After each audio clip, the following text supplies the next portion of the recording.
Any other question? Yes, sir. What is acceptable as a will?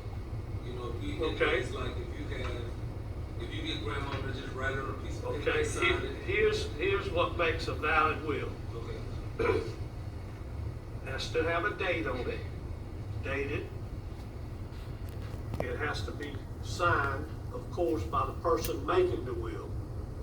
They have to sign it. You have to have two witnesses that have no connection with the person signing or going to receive anything from that will, and preferably a notary.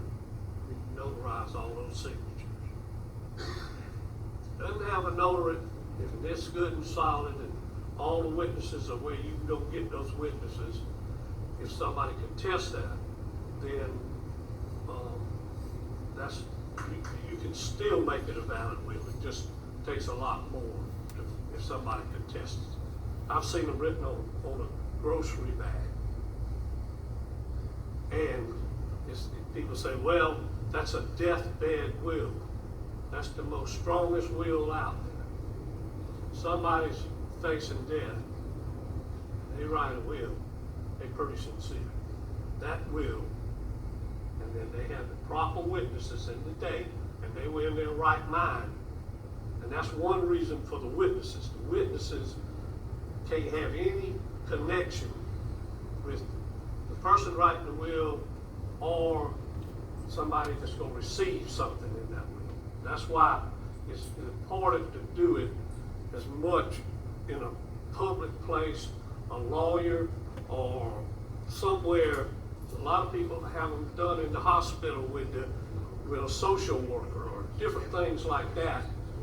But that's what makes the valid will. Witnesses, a date, it's got to be dated. And of course, the person writing the will's name has to be in it, and they have to sign. Can I ask a follow-up? Yes. If the property, someone dies and the property has a mortgage on it, how does that work? Does Okay. one sex line mortgage? Okay. If you've got a piece of property with a mortgage on it, the mortgage is strictly an attachment to the property.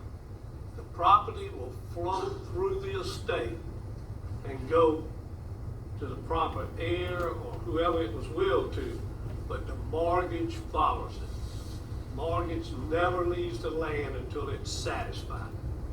So in other words, you can still, and that sometimes worries people, but if it's got a mortgage, it's still property, it's still real, it still belongs to that person. They've just got an agreement to pay this mortgage. They put the mortgage on it to protect the company that lent them the money. So, say you inherited a piece of property or whatever that had a mortgage on it. The mortgage company will work with you because they want the money, they don't want the property. And then a lot of times you can take those mortgages over, renegotiate them, refinance them, different things. And sometimes they'll release it for less money, not to have to go through their legal side to take over the land.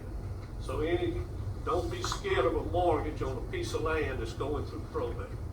First of all, probate will be there to help you and protect you and make sure that that mortgage company does the right thing. Any other questions?